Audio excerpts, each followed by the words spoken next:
with coverage you can count on. This is Channel 3 Eyewitness News at 6 in HD. Severe storms pushed through the southeast last night, killing 5 people and destroying a number of structures. I'm Cindy Sexton. I'm David Carroll. In Polk County, a tornado killed 2 people, a volunteer firefighter and his wife. 3 people were killed in a tornado in Jackson County, Alabama on Sand Mountain in the Rosalie community.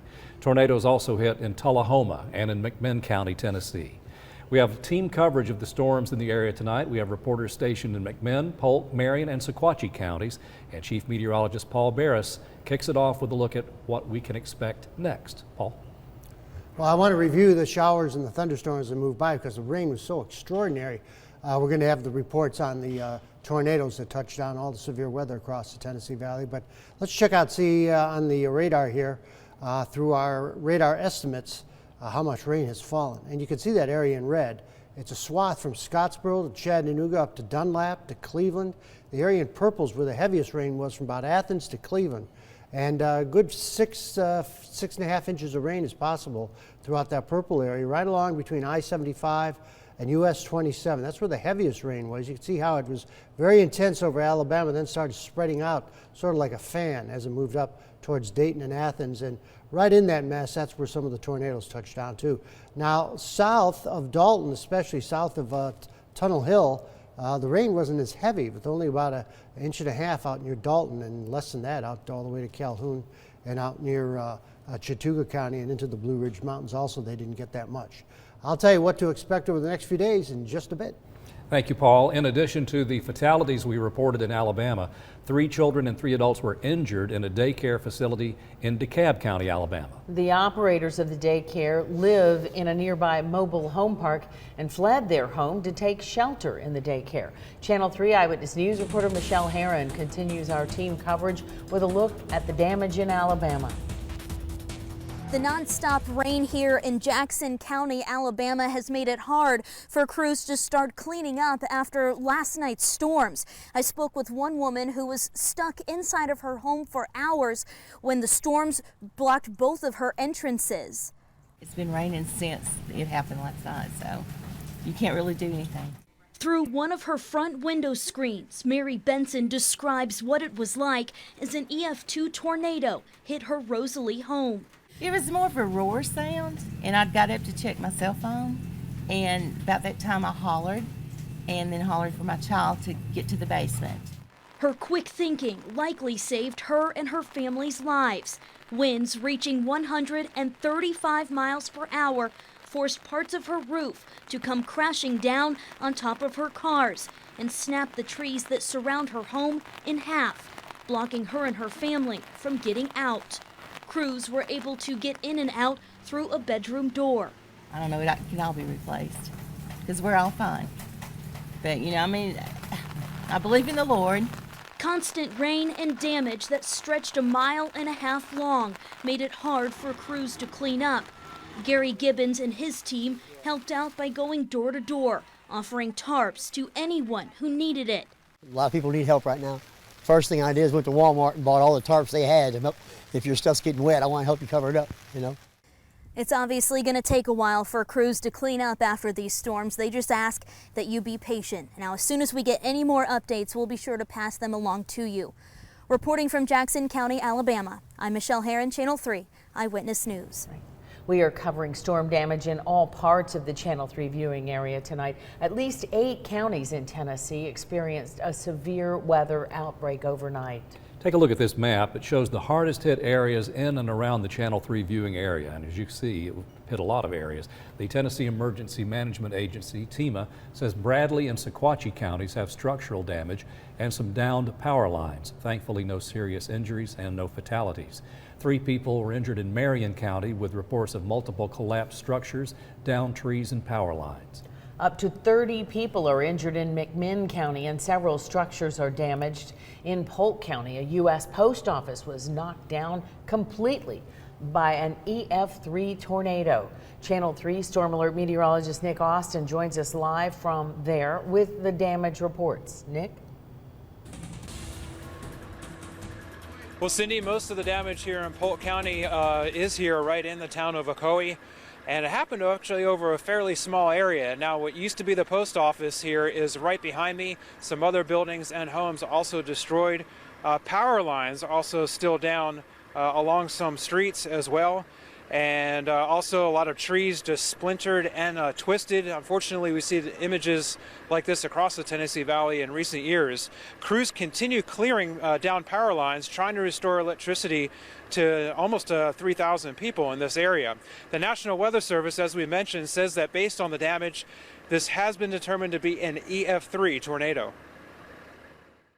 I see some indications of subvortices, meaning small swirls within the overall tornado that hit the post office here and hit the fire hall and missed the house in between. So it's not just one organized tornado.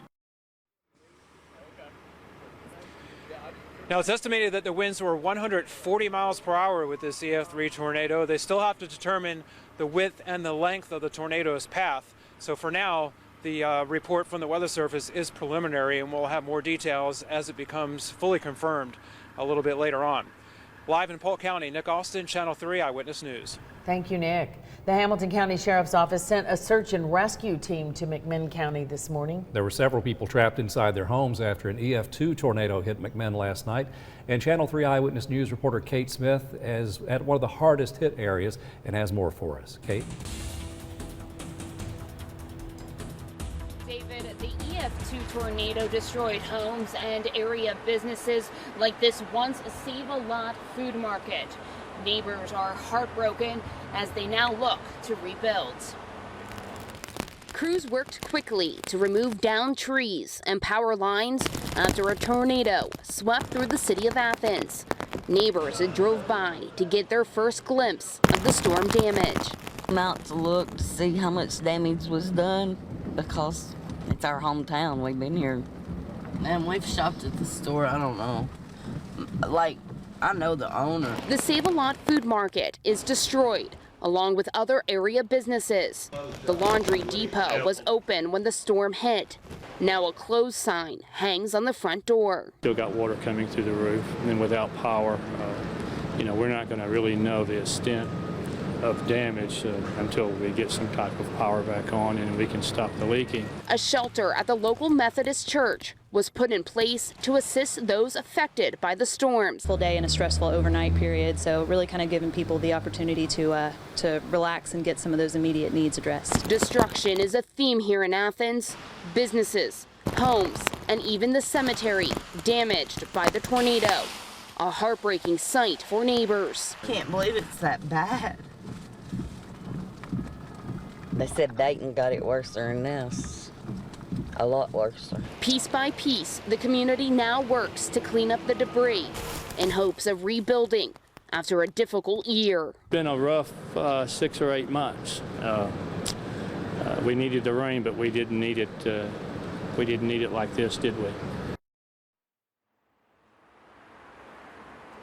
Now, in the last few weeks, we have reported some horrific news, but I do have some sweet news for you this evening. In the midst of the storm, an expecting mother was rescued by firefighters and transported to an area hospital where she delivered a healthy baby girl. Very sweet news this evening after a day of reporting devastation like this. Channel 3 Eyewitness News reporter Sarah Sidery is also in McMinn County with some of the harder hit areas. Sarah?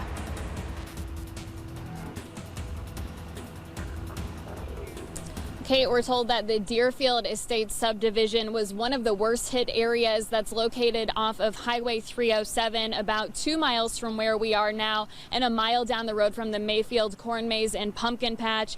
Deputies are rerouting traffic here at Tellico Avenue, and they are doing this because there are several downed trees in the areas as well as downed power lines that are creating some hazards for folks out here.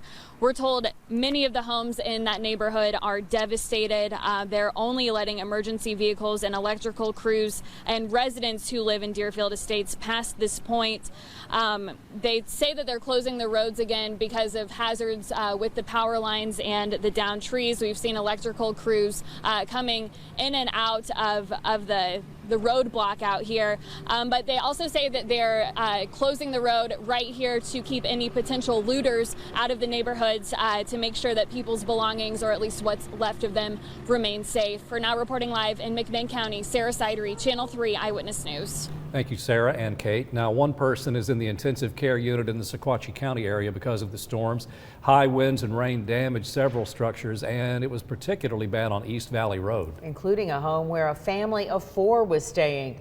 Channel 3's Paul Shaheen talked to one man who pulled out one of those family members. Paul, tell us about it. That's right. That's just one of plenty of inspiring stories we've heard in Squatch County today. Now, the sun is setting on East Valley Road, rather. It's setting to a very different feel than it did 24 hours ago. Now, despite the devastation that what they're calling an EF-2 tornado caused over a 14-mile stretch through Squatch County, despite that devastation, locals here have a lot to be thankful for. That is the theme, at least with everyone we've talked to today, and we have one very big example of that. It was the 4 family members in the video you're looking at right now. That's what's left of a trailer home. Behind me, it is dark, but you're seeing the video. Nothing left to it. They were able to salvage a few things, but believe this, there were 4 people in that. An elderly couple and then 2 of their teenage great-grandkids. I believe 12 and 13 years old. The 2 teenagers made it out of the rubble. They couldn't find their great-grandmother at the time. They went and then knocked on a neighbor's door. They woke up a guy named Chuck Morrison. Chuck Morrison, who we spoke to live at 5 o'clock, hustled over. Within 20 minutes, he says he was able to find and pull out of the rubble the grandmother who was walking today, who I spoke with. This is Chuck's account of that ordeal. I was feared for the worst. My nerves was, I just knew I was going to find her dead, because I looked, it seemed like for 30 minutes before I could even find her. And her husband was sort of addled, and he's an older gentleman too, and he was just sitting in the truck saying, she's gone, I can't find her. And the Lord just led me to her. And again, all 4 okay with minor injuries today. And I spoke with Sheriff of Squatch County, Ronnie Hitchcock, a little earlier today. He said all looters, anyone on property right now with anything damaged, if you're not helping or family, you will be prosecuted. Live from Squatch County, I'm Paul Shaheen, Channel 3 Eyewitness News. All right, Paul, some amazing stories out there. And coming up on the news at 6, last night's weather made it difficult for firefighters to get to a blaze in time. And sadly, it resulted in the deaths of 2 brothers. There was large amounts of hail, gusting winds, rain in a torrential motion that just made visibility almost zero. We'll show you the damage to the home as the Meigs County Sheriff describes the tough scene. We'll be back.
More sad news from yesterday. An early morning fire claimed the lives of 2 brothers in Meigs County. Officials say the severe weather heavily impacted firefighters' response time last night. Firefighters responded after midnight to a home on McCoplin Lane. That's off Highway 58 in Georgetown. Deputies identified the 2 as 51-year-old Dalmas Green and 54-year-old Stephen Green. Channel 3 Eyewitness News reporter Natalie Potts shows us the damage. These front steps are all that's left of the home where Dalmas Wayne and Stephen Green both lived together. The home is absolutely destroyed by fire. Family members are devastated. It's a loss for the whole community because we're a small community, and at this time of the year, it's just a tragedy, and our prayers go out to the family. Sheriff Jackie Melton says this is the first fatal fire in Meigs County this year, and it's a tough scene to process for everyone. The 2 brothers killed were intellectually disabled. They lived here together on their older sister's property. Too upset to go on camera, she says her brothers were very innocent and loving. They liked to help out their community by picking up cans, and they would help anyone in need. This is pretty devastating for any family. Emergency Services Director Tony Fennell says the fire department's response time was unfortunately delayed as a result of the deadly storms in the Tennessee Valley. Across the river bridge, there was large amounts of hail, gusting winds, rain in a torrential motion that just made visibility almost zero. Matter of fact, I had 3 pieces of apparatus that had to stop. This torrential rain passed through. The home was fully engulfed in flames when they got there. Fennell isn't sure if a faster response time would have made a difference. He says the trailer likely went up very quickly. As for the cause, there are many unanswered questions. Last night, during the heavy rains and torrential storm that we had coming through, we highly suspected possibility of a lightning strike because all these things were kind of going on at the same time. Then officials found a heater on the scene. That could also have been to blame. Deputies are checking in with officials from the National Weather Service to see if there were any lightning strikes in the area that could have sparked this blaze. But for now, the official cause of the fire is still under investigation. Reporting in Meigs County, Natalie Potts, Channel 3 Eyewitness News. And coming up here on Channel 3 Eyewitness News at 6, rain is the big story of the day, and Chief Meteorologist Paul Barra says we're not out of the woods yet. And our thanks to Paul and everybody else who pulled an all-nighter, whether they were inside or out last night. We're hoping for less stressful days ahead. We'll find out in a moment what's coming up.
Well, it looks like we're seeing a real nice day for tomorrow. Lots of sunshine coming back. Just a gorgeous day. As a matter of fact, on the weather headlines, a pleasant Friday and a nice Saturday, too, although we'll see the clouds start to increase, and by Sunday we'll see some showers.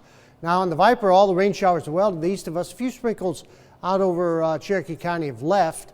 The heaviest rain is through South Carolina, North Carolina, and central Georgia. So we're finally starting to clear off, too. So it's going to be a pretty nice night. It's going to be a very nice day for tomorrow, seasonable. Again, this rain goes all the way off to the northeast and down into the Gulf of Mexico. 61 is the current temp in the city. It's 55 Fort Payne.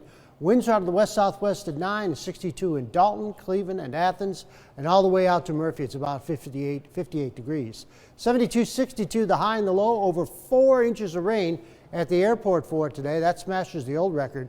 There was less than 3 inches. And we're only 17 inches below normal in rain for the year. Look at the Skywatch report. 4 inches Scottsboro, 9/10 out near Dalton only, 7/10 Calhoun, but 2.7 Lafayette, 2.3 up into Trenton, Chatsworth 1.2, Fort Mountain and Blue Ridge about 8/10.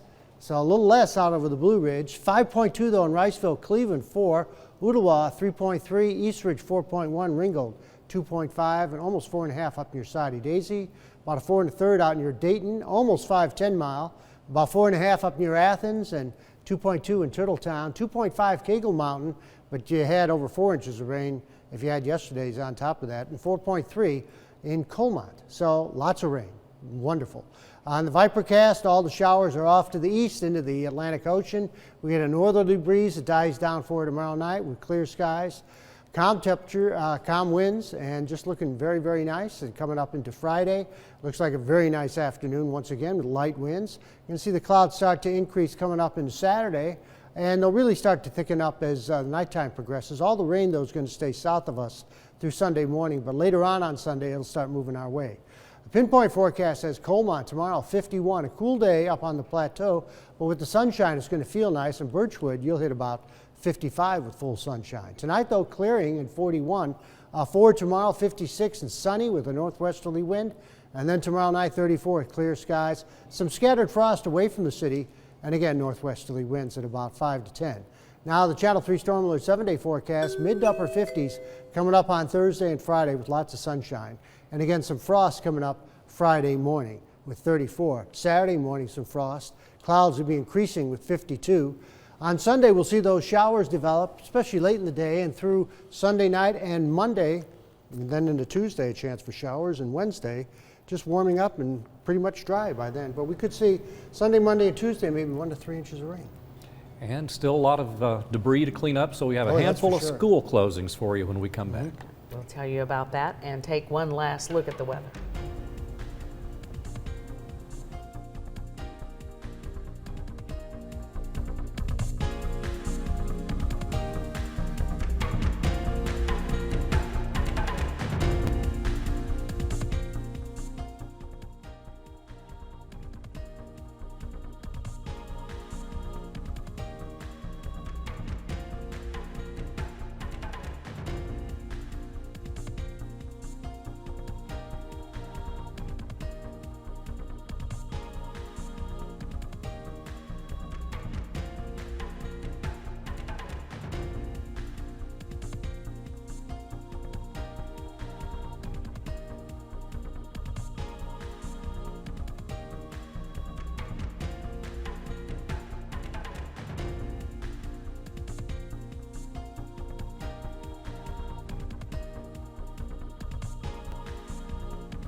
Erlanger Medical Center in downtown Chattanooga says 13 people are in the hospital with injuries from yesterday's storms. 8 adults are in fair condition, 3 are in critical, and 2 children are in fair condition. Now, as for Memorial Hospital, they report 1 woman treated at their facility. 3 schools have already decided to close tomorrow. Polk County schools were closed today, and they will be closed again tomorrow. Rosalie School, Flat Rock School, and Pisgah School in Jackson County, Alabama will be closed tomorrow, and all McMinn County schools will close tomorrow as well. So once again, we'll tell you about some of the road closures in Hamilton County after the storms. The W Road is blocked off halfway. East 20th, Washington Street, and Dayton Boulevard at Signal Mountain Road also closed. Officials say the closures are due to flooding, and we'll keep you updated on those school closures and road closures on our website and on our app, so keep an eye throughout the evening. Here are some photos on our website showing some of the destruction from last night, and we're just going to go through some of these. And when we received them, we were just looking at these, and of course many of our reporters have seen them up close and personal, and it's still hard to process. If you have any pictures of damage in your area, be sure to share them with us. And you see the flooding conditions there and heavy damage throughout the Tennessee Valley. Pics at WRCBTV.com. A little bit of everything out there. Let's check in with Paul Veras one last time. What about tonight? Calming down, no problem. Winds are pretty much calm. Sky's clearing off nicely. By midnight, it should be about 49 degrees, and when you wake up, it'll be about 41 to 45, which is very seasonable. So looking at the 7-day forecast, we got 56 on Thursday, 57 on Friday with scattered frost Friday and Saturday morning, increasing clouds Saturday, Sunday showers, and off and on showers Monday and Tuesday. Thank you, Paul. Thanks for joining us. And thanks again to all who helped in cleanup and rescue. We appreciate you.